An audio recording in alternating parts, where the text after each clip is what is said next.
here we are. We are here. Yes. Hi, I'm Brad. And I'm Scott. And this is the Curiosity Podcast. And we're here with Jez, who's going to tell us some really fascinating things about who he is and what he's up to. Welcome to the show, Jez. Thank you. Yeah, Welcome, bud. It's great to be here.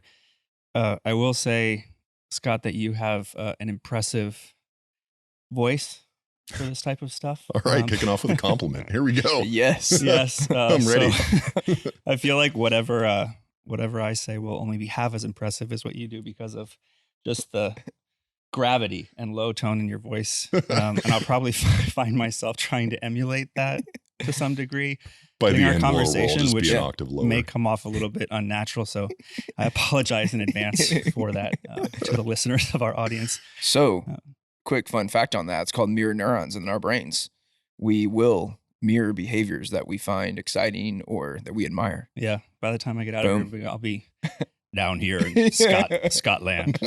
Mission accomplished. That is the goal. That's awesome. Well, so as we kind of like think about, the beautiful role that curiosity can play in the fabric of society and humanity, I think the mission that we're on and the ambition is really reinvigorating curiosity back into society in a way that's meaningful and impactful. And while that's a beautiful ambition, I think today we really want to go on the journey with you, Jez, is what is the role that curiosity's played in your life so we can really demystify the full power and beauty and magic of curiosity in a human being's life and the journey that they're on. Wow. Okay. And we're going to do it in 30 minutes. Yeah. So challenge accepted. Well, I think that the mystification of this topic is intrinsic to what curiosity is. It's that constant drive to know what lies beyond, to ask questions to things that we don't understand or that we don't comprehend. It's really core, I think, to our humanity. It's what's driven us to this idea of curiosity. It's what's driven us to discover that the world isn't flat, and what drives us to, project ourselves to the stars at the speed of thought, and subsequently try to get there in human form, and is really key and core to this whole idea of progress and innovation and the advancement of the human species. And I think the mystery is what continues to draw us. So I won't be able to demystify much, is what I'm trying to say. Can you tell us like a little bit through kind of your own experience, like some of the things that you've seen or that kind of stand out to you, of things that you've discovered or have observed other people kind of learning about or discovering, just kind of that, how, if there's like a specific example or like a story that stands out when you think about kind of the topic, maybe just to get into some more specifics, because we're starting out here in kind of this very nebulous kind of concept. There's no right answer to. And so just maybe if there's an example of something that you discovered early in life or recently, or something that you might be willing to share. Yeah, and building on that a little more, I mean, you've been on this incredible journey, right? From the music industry to building a creative agency to also being an entrepreneur and a founder in the tech startup space as well. And throughout that just journey, what is the role that curiosity has played in each kind of chapter and in each project along that journey? Yeah. I guess we can go kind of back in my story. It might be a good place to unpack some of those questions. And curiosity definitely has played a big role in kind of my life path and even, career path, if you will. I've always seen, you've heard me say this, Brad, but I've always seen my life more as a series of projects as opposed to, just like one linear sort of deterministic path that I take. And I think the questioning has definitely, whether fully consciously or more subconsciously, but it's been a big driver for me and kind of what I've chosen to, those projects that I've chosen to take on or journeys that I've embarked on. I think of, you mentioned music, and music was definitely was a big part of my life, both from like a pleasure and enjoyment standpoint for myself, but then also as a career and a way to make money. But really, the kind of curiosity thread in that, I think, was asking the question of, as it relates to sort of the music project, was the questions around some of the big questions around, who am I? Why am I here? What do I believe? Um, you know, who is God in my life? And, how does that sort of manifest itself in the way that I interact with the world around me? And a lot of that music was a way for me to explore and express some of those questions. And, I was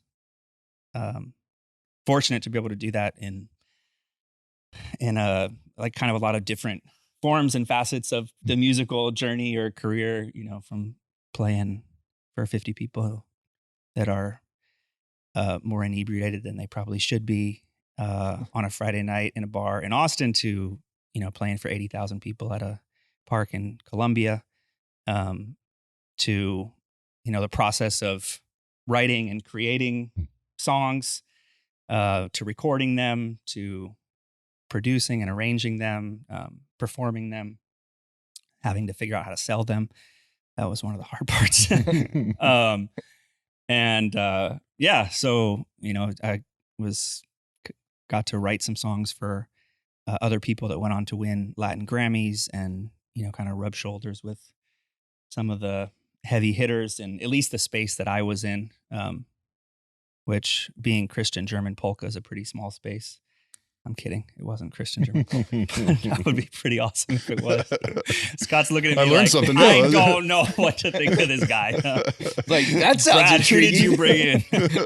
Let's hear a gotta little check bit that more out. about this Christian German I'm going to polka. check it out regardless. But I've heard you sing it. It is beautiful, and if it is Christian Yes. German polka, that's also great. It's just a little different than what I've heard. It was just happened to be a great medium to explore my faith. was there a moment that you sort of happened in your life that like singing and music just, it became clear that was an inflection point that you sort of started to pursue that path? Was there somebody early in life, or is it just sort of always been a part of kind of who you are? And I'm just kind of don't know because sometimes you're at a concert or, your parents were, into singing or music, or just be curious, like what For was me, that I sort think of it was point? my mom. She early on, well, I say early on, but like fifth grade or probably somewhere around there, put us in piano lessons. My sister, two sisters and I, slightly against our will. Sure. But Been there. but stuck with it for a little while. And, kind of did it grudgingly for a few years. And then around the age of, I want to say like maybe 13 or 14, there was a guitar laying around the house. She, taught me a few of the basic chords, and that I sort of found my spark there, I think, at that moment where I was like, oh, this is really cool. Like I can create with this. And that kind of one thing led to the next. And I think the overall like path, there's never a moment where I was like, oh, I want to go be a rock star. I think the things that happened were very kind of serendipitous in terms of what led me to ultimately be able to travel around the world and sing in front of a bunch of people. But I think this, that sort of That's spark awesome. was my mother, who neither her or my father are musicians or musical, really. I think she just had a real appreciation for the value of art and music, and Just a willingness to introduce in it our lives as like young humans that are developing and forming. And so I'm very grateful to her. Mom, if you ever watch this, thank you. Is music still an open project for you? You kind of in those terms, is that something that you've kind of set aside now and working on other things, or is there still kind of a musical thread that kind of carries into your day-to-day today? Yeah. Yeah, I think it's definitely an open topic, and I'm interested in continuing to explore kind of like what that could turn into at some point in life. The past decade of my life my focus has been elsewhere. Like I said before, you know, my life being a series of projects, I feel like I finished or concluded on some level the project as I saw it with Mhm. music, and started a different project several years ago. So I haven't been as actively involved. I don't play as often as I'd probably like to. Mm. I definitely, I'm not performing outside of going to church every now and then and playing some songs and stuff. But so yeah, it's Very cool. TBD. I will let you guys know, if there ever is a EP that comes out or single or something, I'll hit you up. Dude, I'm here for it. Yeah. And as we kind of think about, right, how you as a singer and as a songwriter, that wrote songs that won Grammys, that's got to be a pretty magical life experience to have, right? That's like the epitome of success of the industry that you were existing and operating within. And then you totally switch gears to a completely different path. Like, what was it that just caused you to wake up one day and be like, I'm killing it in this industry, but no, I'm just going to go do something totally different? Yeah, I think it's that kind of core tenet of our humanity that I, mentioned at the beginning of this conversation around exploration, and that like by nature we are explorers. And I think that I've sort of willingly adopted that or been open to that in my life. That's pushed me to, okay, what else could I do? And if music was sort of the exploration of faith and belief and kind of, core existential questions around, who am I? Why am I here? Another project, this isn't the entrepreneurial project necessarily, but definitely something that was impactful in my life was running these adventure races, which I did in Guatemala. I was living in Guatemala at the time. Actually lived there for 10 years, between the ages of 12 and 22. Around 22 or 23 is when I moved to Houston. But and I somehow got into running these adventure races, which were just a wild experience of like the exploration of what exists beyond the perceived limitations that we put on ourselves.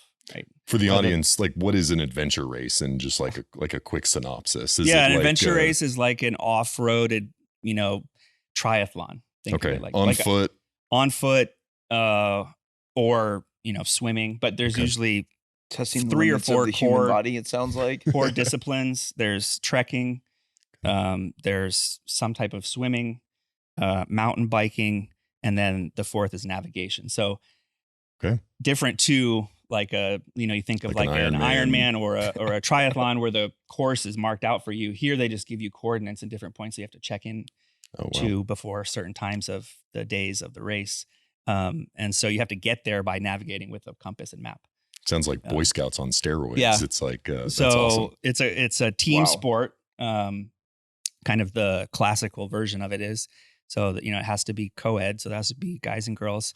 And the sprints, which is what we would run, were about 100 miles or a little less, 100 kilometers. Wow. And, the kind of the official full length version of the race is like 500 kilometers. So those span anywhere from like a day to 2 to, 9 to 10, 11 days, depending on how long the race is. So yeah, I mean, you'll trek, survival, you trek, you climb, hike mountains, you traverse jungles. And in my case, literally in Guatemala, I mean, we're like crossing the jungles and hiking volcanoes. And I got to see some amazing parts of the country. And then, you're swimming, one time that was in a lake, for example, the other time it's in a bay, and you're carrying all of your gear. So you pack everything with you the whole time. And then there's like mountain biking, and they'll usually throw in some surprise thing there, like rappelling or kayaking or something like that. Anyway, That's awesome. All right. It was an experience, man. I mean, That's it was like I got to explore not just like some actual like physical territory in terms of really cool places on the planet. But like what I was saying around this like exploration of limitations, whether those be like mental or physical to myself. And that was, whether I was like super curious or not about that, it definitely was a part of like this moment of exploration for me. That forward leaning, that willingness to sort of take those steps forward, take them forward and really like discovery. Be like, oh wow, what else could I do? If I could, race number 1, I'm literally thinking I'm going to die at 3 a.m. in the morning, crossing some, cliff face and landing on a beach at 5 o'clock that morning just to literally collapse for 8 hours on the beach. And waking up and being like, oh, I survived. Like, here I am. Life goes on. What else can I do? So yeah, as I bring that up, because I mean, it was like an impactful couple years in my life. And while it wasn't any kind of business project or pursuit, there definitely was a really interesting sort of level and moment of exploration for me. Yeah. So I've spent a lot of time like really contemplating the role that getting out of context plays, as one who loves to get way out of context through travels and just through nature and a variety of experiences. I'd be really curious of just how that's influenced your mindset and getting not only out of context, but out of context in such a way that you're pushing the limits of your own body, humanity, and just like entire being, right, to the brink of literal collapse. How do you feel like that has, shaped your perspective, inspired your creativity, made you hopefully even more curious, right? Because I don't know, I just imagine if you're on a cliff at 3 a.m., you're in a place in space that you'd never been before. And I feel like that would almost just push the boundaries of your own mind to think even more differently than how you ever imagined you could before that. Talk about like annihilating the orthodoxies that we put upon ourselves. Yeah, I think getting out of context is so incredibly valuable. And that's why I love travel so much. Because travel allows you to do that. It allows you to kind of get outside of the known and experience the world through a different lens and see other cultures and other, ways of thinking and ways of operating and ways of doing things, different beliefs, different drivers, which I think is really core to this element of progress. It's how we even provide ourselves the mental space to question our assumptions and, question the things that we thought we know. And it's in that we're able to progress and move forward because we wrestle with those things and we get some answers, and in that we get more questions, and and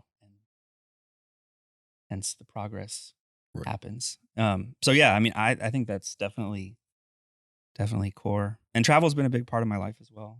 And I have my parents again to thank for that, because we did travel around quite a bit, and it's something that I'm trying to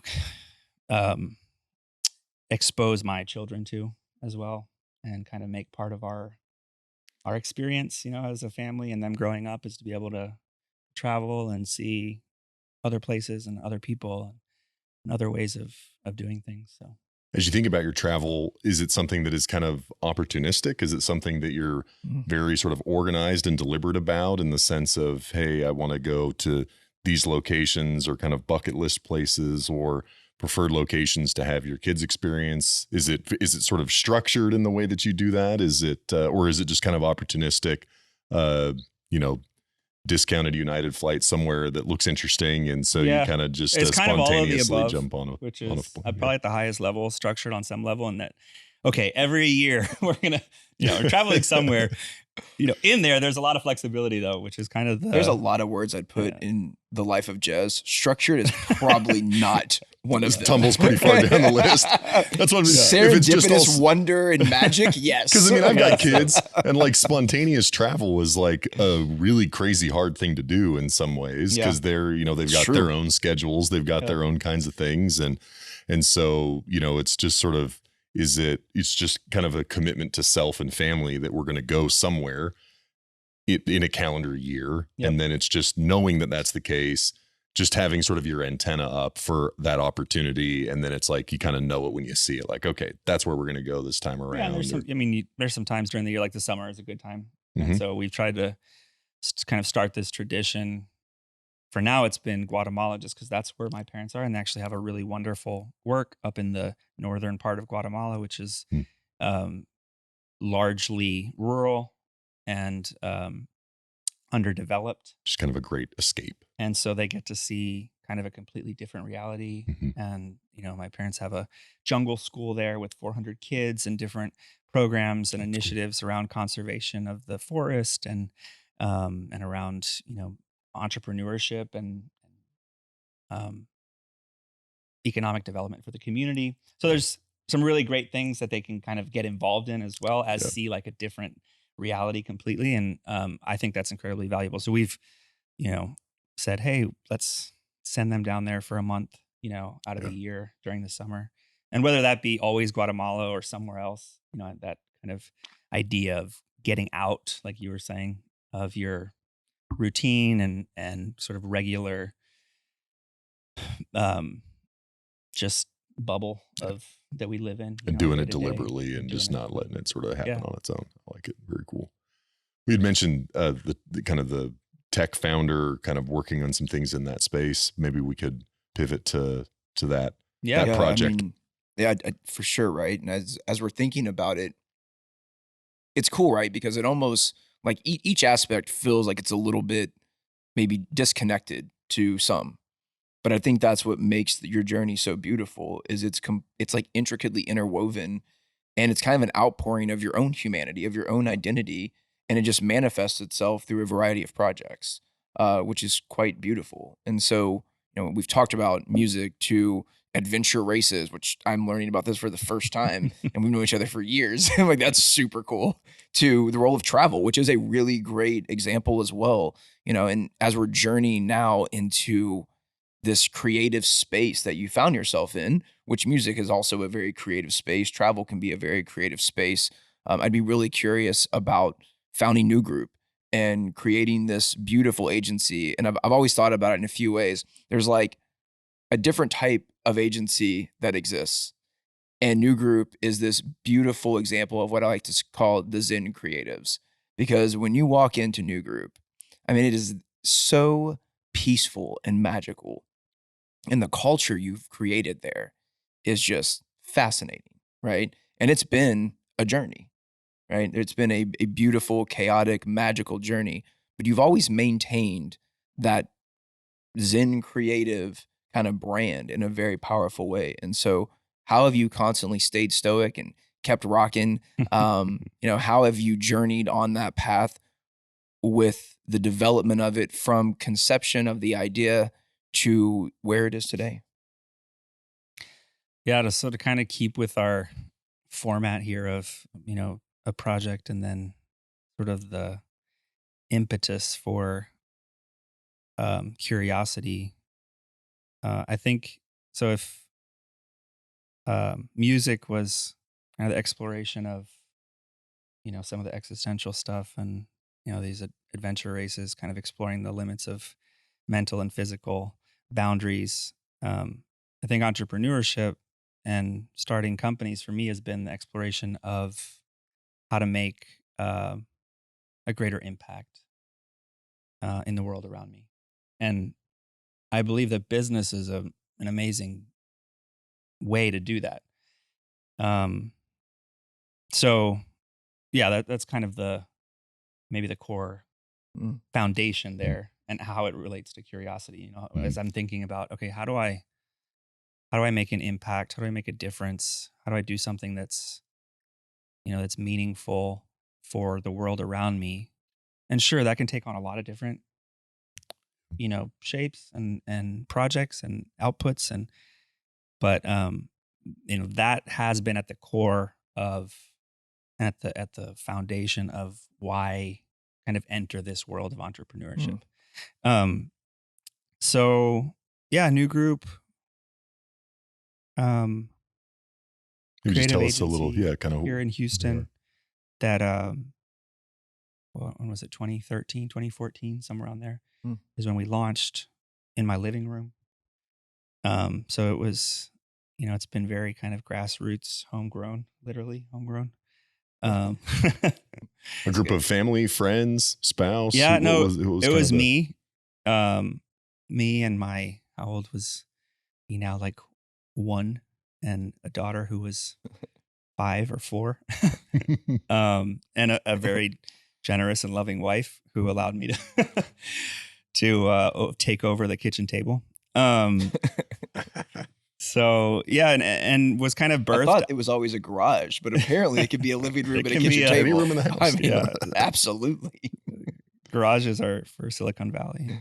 Tables are for Houston Texas. and garage. Tables are for Texas. I love it. Which, by the way, around the table, we need to talk about that. Yes. Plug. Hold up. Don't worry, we'll get to that. So, yes, started the agency. I believe that a couple kind of core things. I believe that design can improve the quality of life for humans. Everything that we interact with in our life has some level of design in it. And to the opposite of that is, poor design or lack of intentional design can often result in things that are very damaging and hurtful. So I think that's a core tenet that, has led me to sort of pursue design as something that I've tried to explore, to expound, to get better at, to propagate, to rally people around, to build into the processes of business and innovation. So started a new group kind of with that. And then also with this idea of, how do we bring, good people together to do great work that can have an impact. And can you talk a little bit about some of the core tenets or themes or principles of New Group? Because I think that does a really nice job of just communicating what the culture of New Group really stands for. Yeah. I mean, some of the core sort of themes or like mantras, if you will, that it's like your manifesto, right? Yeah. A little kind of a manifesto, which I don't necessarily have this memorized, but it's definitely ingrained in my being, around be bold, be willing to be daring, be willing to think outside of the box. Things around, huddle together. So there's strength in collaboration and working with other humans and being able to really kind of come together, letting go of our biases, letting go of our preconceived ideas and notions, and really just come together to say, hey, what's the best solution for this challenge that we have at hand? This idea of giving a shit, my personal favorite of your manifesto, which really is about caring. And I think that it's so core to just, the positive progression of humanity. We have this ability to be empathetic, to put ourselves in other people's shoes, to see the world through someone else's lens, to care for people and to be generous with our time and with our attention and with our energy, which allows us kind of like all to move forward in the best way possible. So to exploring new things, like that's kind of one of the big ones too, is,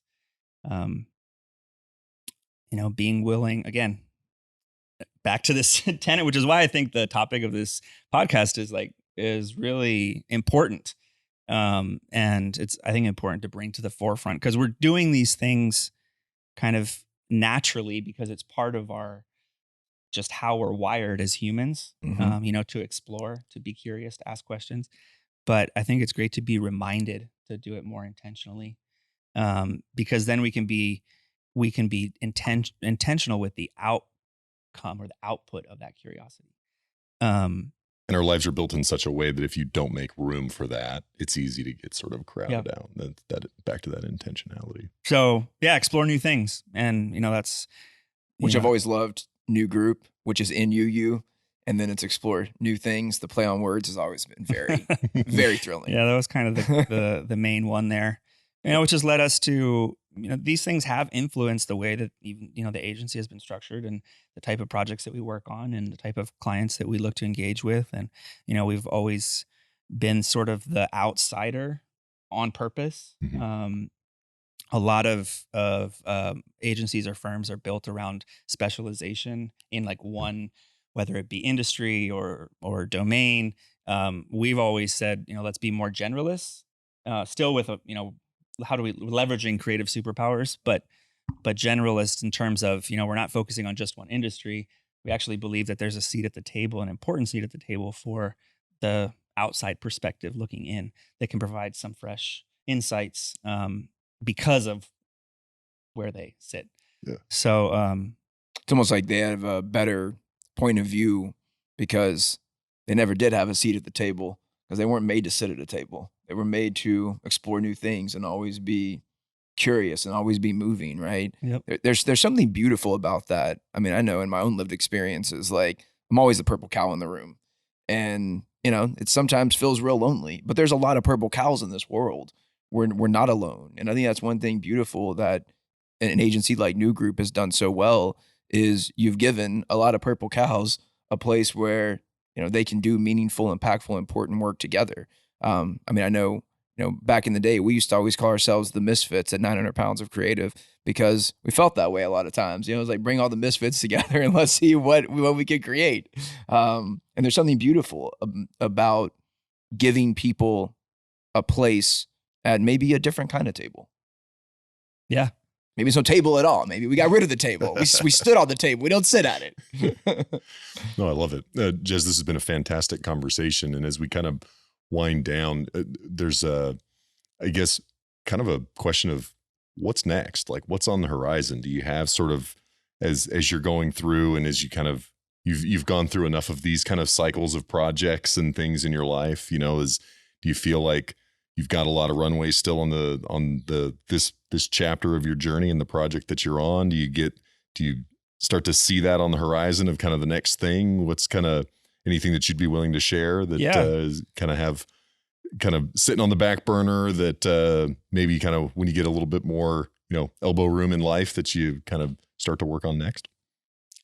Well, there's always a back burner, multiple back burners. So that's just also part of like the way that I'm wired. A lot of pots simmering. If there was only one burner, I would just disintegrate. You're a chef. Yeah. You're making a beautiful, beautiful meal around the table. And oftentimes that's my challenge is having to, focus a little bit more because I'm definitely wired in terms of like pursuing new ideas, and those seem to come quite often. So I have to resist the urge to pursue them all. So yeah, there are multiple things, but one of them, and the kind of the main one I would say that I'm really excited about right now is this idea, to your comment, Brad, of, maybe there's no table at all.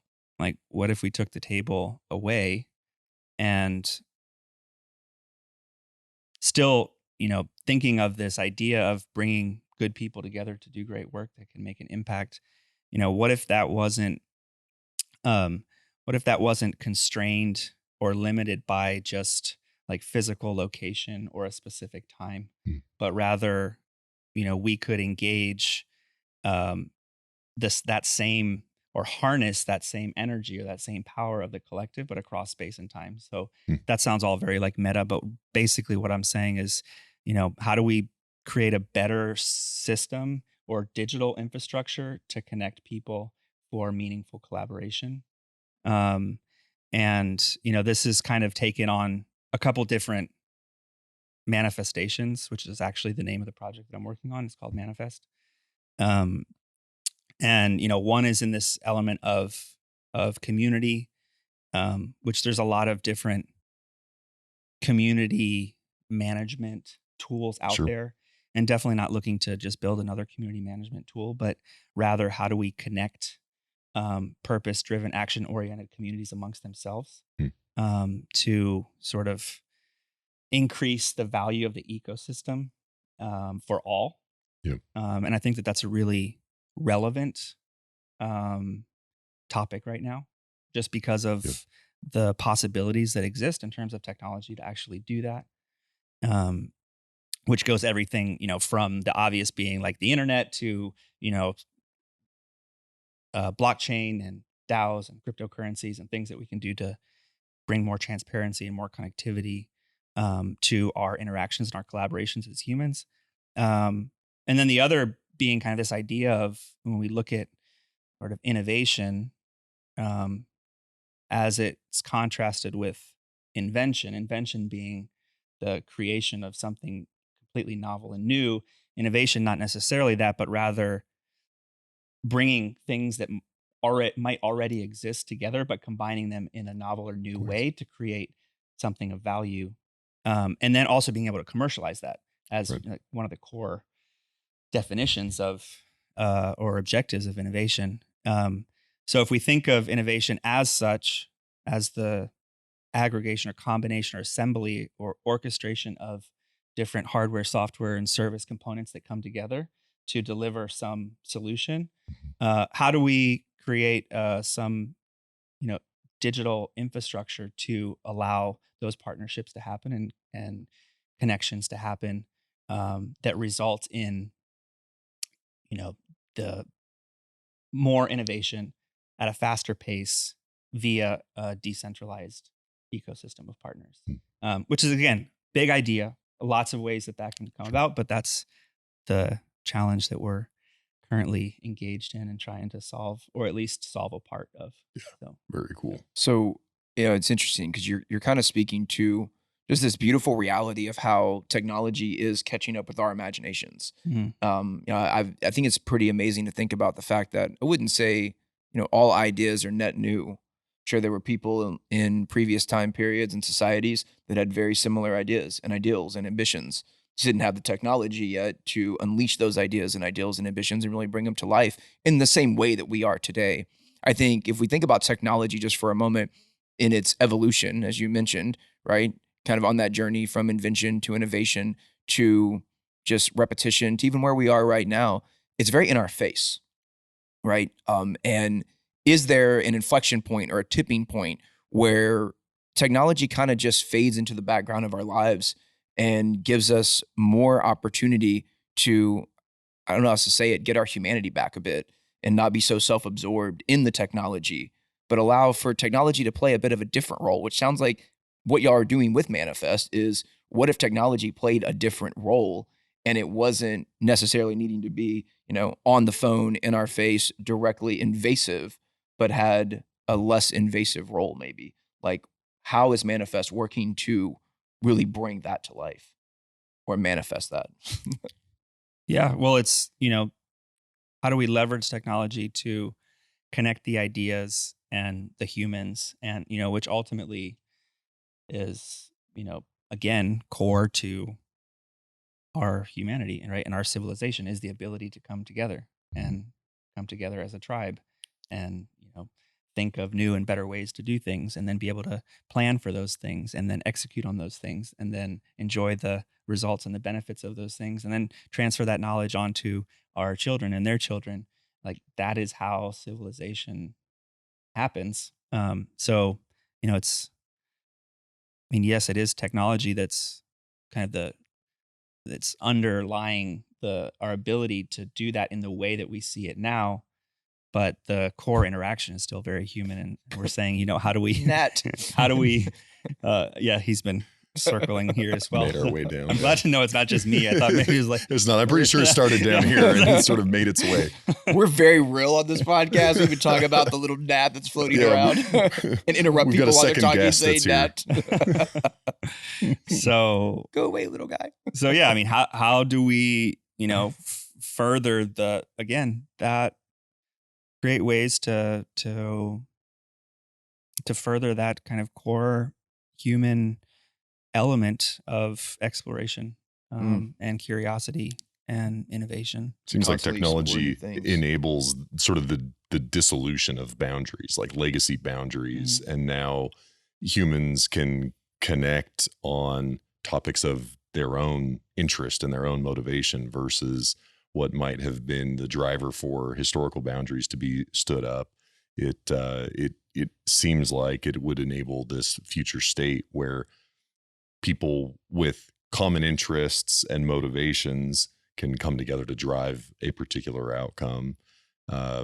Seems like we're steps into that journey, but some time away before we ultimately get there.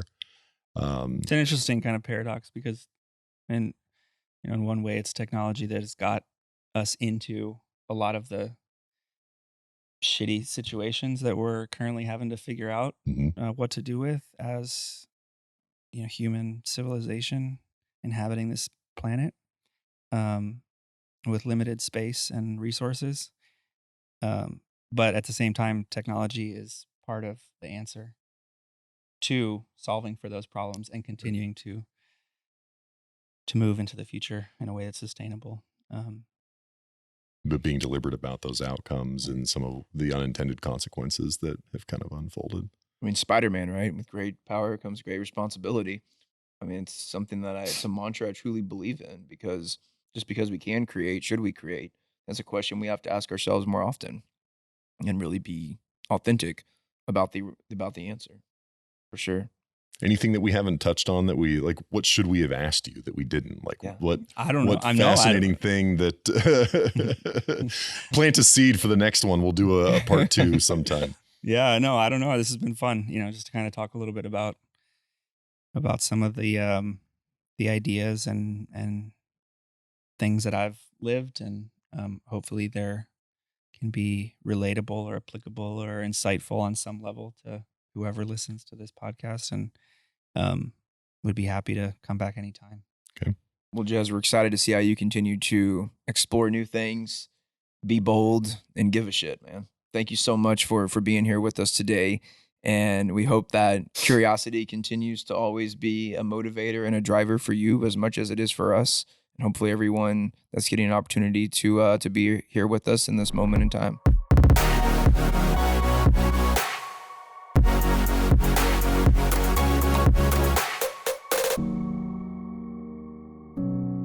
Onward